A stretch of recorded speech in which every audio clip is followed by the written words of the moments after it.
How you doing, bud? I am excellent, Bruce. How are you? It's a strange world nowadays. It is I'm to good though. have you on an Instagram live, man. Like, Well, this doesn't happen by itself. no, you've got a whole team over there. I know that right I got now. a bunch of help behind me, so I Yeah, don't you do. do it by Oh, myself. I don't trust myself.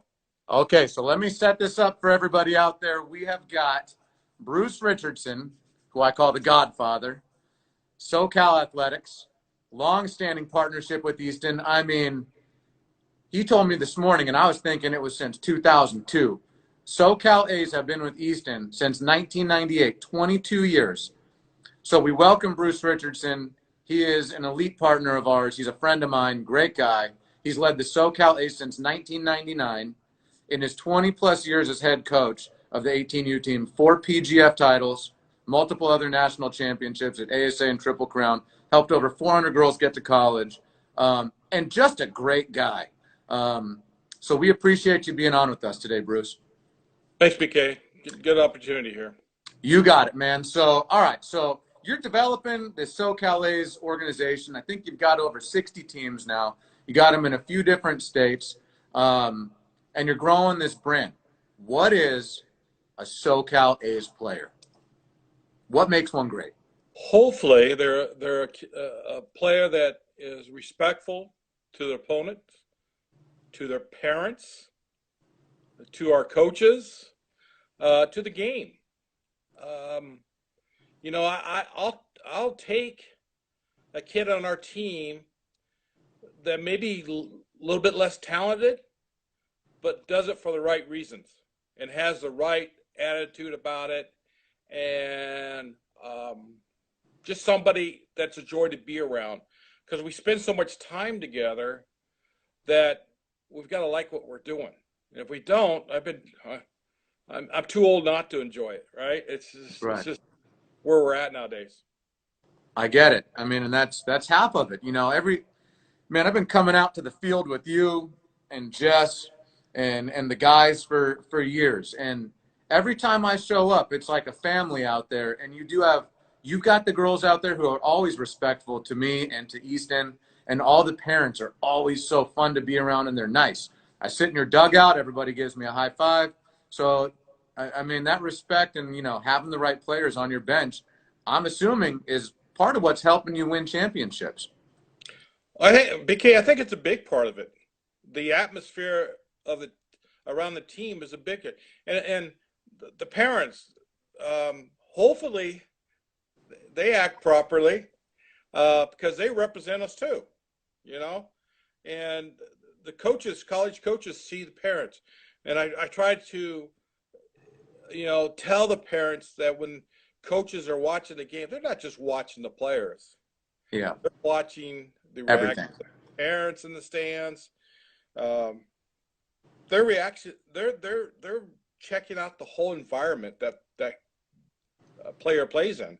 I'd agree with you, man. They're watching that coach is watching. They're not only recruiting a person, they're recruiting the family. Absolutely, and just think about that though. I mean, why would you commit that much money to something that is going to be a challenge for 4 or 5 years? It's not Hey, worth. It's not. oh, that's right. It's not. Okay, now before I forget, and I wasn't going to ask this question, it just came to my mind. So here we are, you and I on this Instagram thing.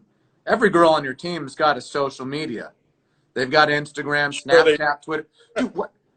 I mean, do you have to tell them like, hey, you have to act a certain way with what you post because it's going out to the world, and these coaches are probably Absolutely, looking at it. absolutely. It's. We've had a couple of instances, not recently, because I think the kids are getting smarter about it. Um, but we've had in the past, we've had. It's like, are you guys kidding me? Really? You're actually saying that, and that's going across the airways, man. That's being And you that's can't being, take it back. yeah. You can't take it back. And do you really want to be perceived that way as that kind of person? And they don't. They really don't. They're kids, Brian. Yeah. We can't ever lose sight of the fact that these kids are 16, 17 years old, and they're in the middle of trying to figure out who they are. That's right. You I know, mean, and I think that's one thing you've done a great job of is, you're trying to raise people, not just softball players. And I think that's what the college coaches really respect about you. They know you know the game and they know you give them a right. good product. Well, we absolutely tried to do the right thing. Uh, are we successful 100% of the time? No, nobody is. But we're aware of what's going on around us. I think our kids are aware of it, and they know when something happens that's not acceptable, and they know. Yeah, They're pretty smart people, right? These that's kids are right. pretty smart. So, all right. So talking about the club for a minute. So the SoCal A's as a whole, I talked to you a decent amount, and I'm at every one of your meetings every year with all the coaches. And I know you are very particular in the teams that you bring in, and you want them all to act a certain way.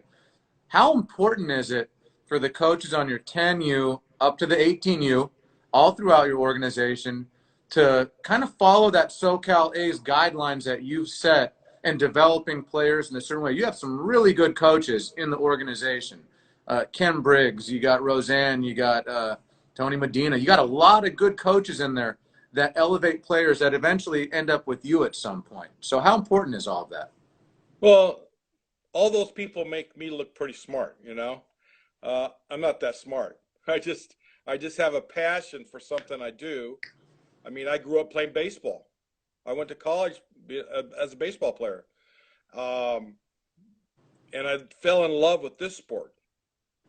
And so now I have a passion for fast pitch. I believe that we try our best to uh, teach our other teams the best way we can. That's a difficult situation, Brian. I wish I was a little bit better at it still. I'm learning all the time, and something happened this year, a few months ago, that hopefully will make me better. I retired from my regular job. I say regular job because this is kind of a job too.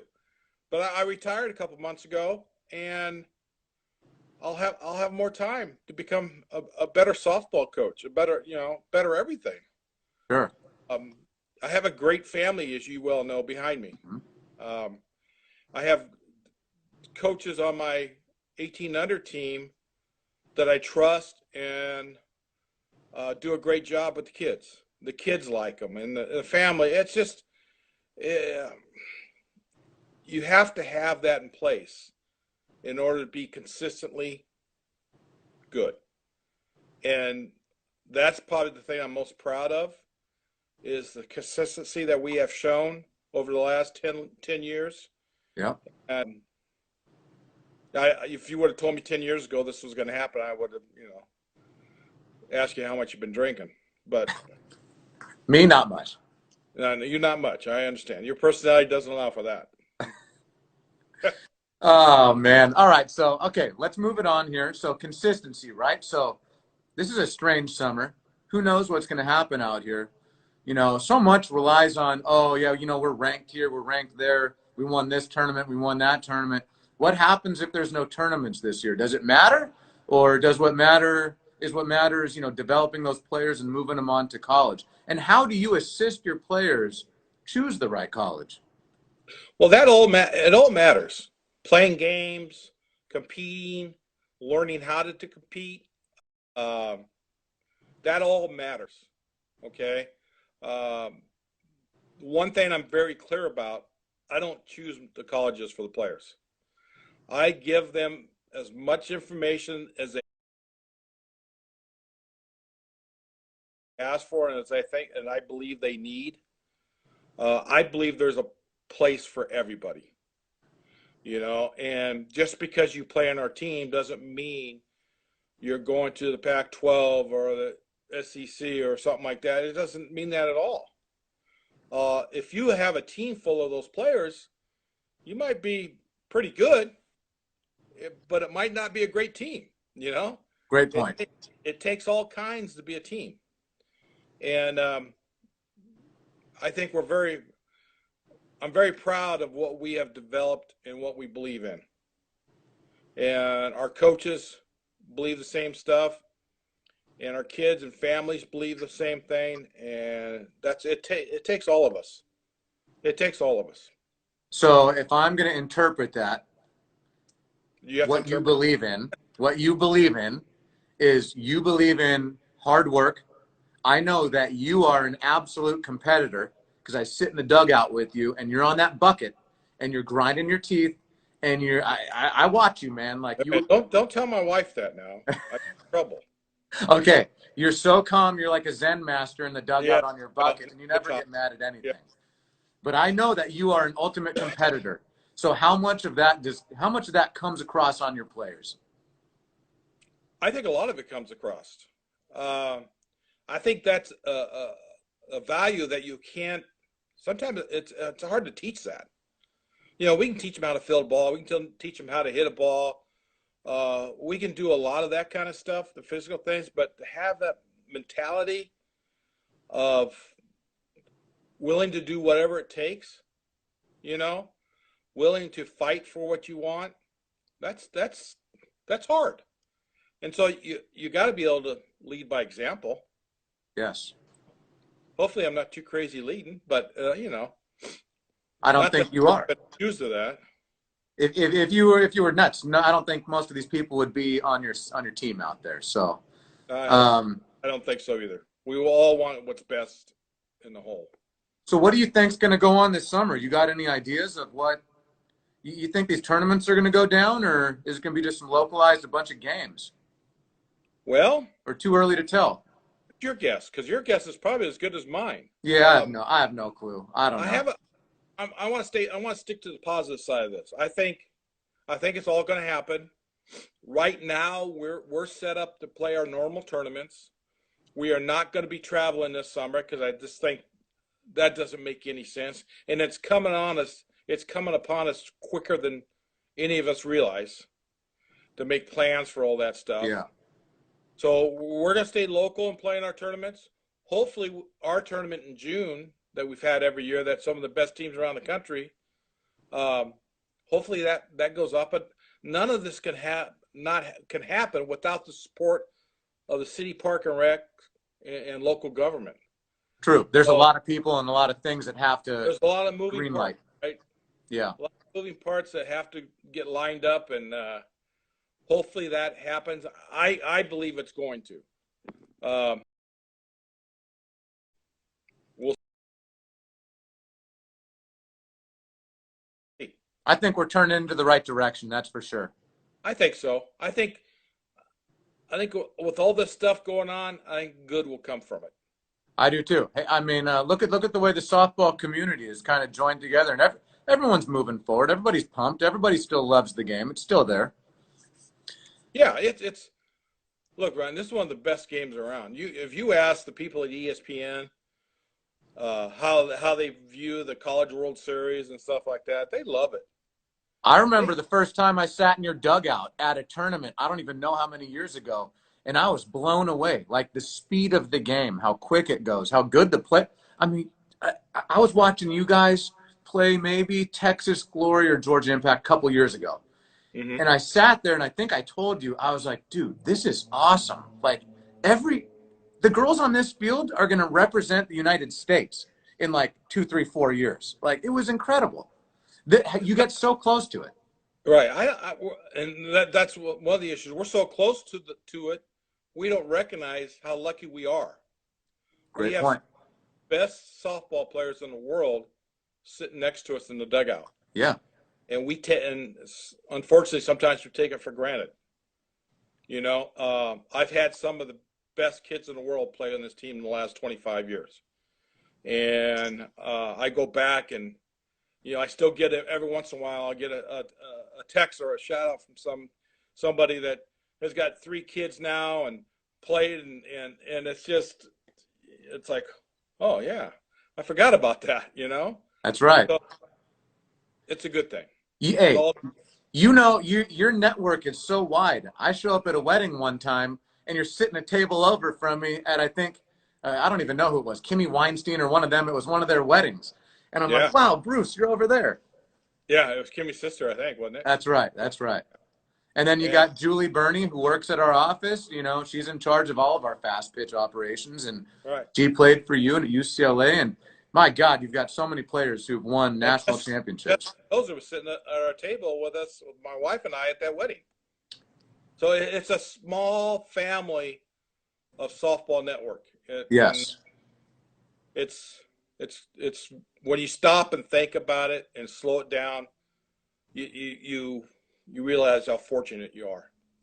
we are so proud to have you in our Easton family, Bruce. That like we want you to know that you are the dude for us. As people say, the GOAT. You're the GOAT. The goat. I don't even know what that means. I know they make weird sheep noises, so. Yeah, whatever.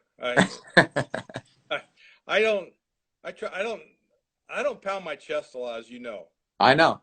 And I don't I'm just very proud of being the oldest Easton team out here. We have been in existence since what did I tell you, 1998. Yep, that's right. And that goes back through a lot of different equipment, you know. Um, so we've stuck with you, and you guys have stuck with us, and I really appreciate that. And our kids love the stuff. That's And great. That's great. you guys have been very good to the whole organization. Well, we'll be with you till the end, Bruce. You know that. Absolutely. Give us a last word of motivation for all those players and coaches out there sitting at home waiting to get back on the field. Last words of motivation. I'm so good at that. That's my girls. I'm so good. Um, Get them fired up. yeah, get out there and win. I don't know. That's not motivation. I think we need to all stop and kind of think about what we do and kind of appreciate where we've been, all the years of traveling to different parts of this country that this sport allows us to have the opportunity to do. Different people I've met across the country. It's just all the college coach friends that I have that I can pick up the phone and call and ask whatever. It's very, it can be very humbling, you know, and I got to stay that way. If I don't, my wife's not happy. she, she keeps me grounded. Are they ever Yeah, happy? I mean, absolutely. I keep her happy. there you go. Happy So wife, happy life, Bruce. absolutely. Hey, Bruce, we loved having you on today. This was awesome. I think the people that watched really got a kick out of getting into the mind of Bruce Richardson, and we are so proud to have you and the SoCal A's as a member of Team Easton. Great friendship, great partnership. We hope you stay ready, stay safe, stay strong, and we'll see you back on the field. We'll be ready, BK, and we appreciate everything Easton does for us. Really do. You got it, my man. Have a great day. You too, man. Bye, guys.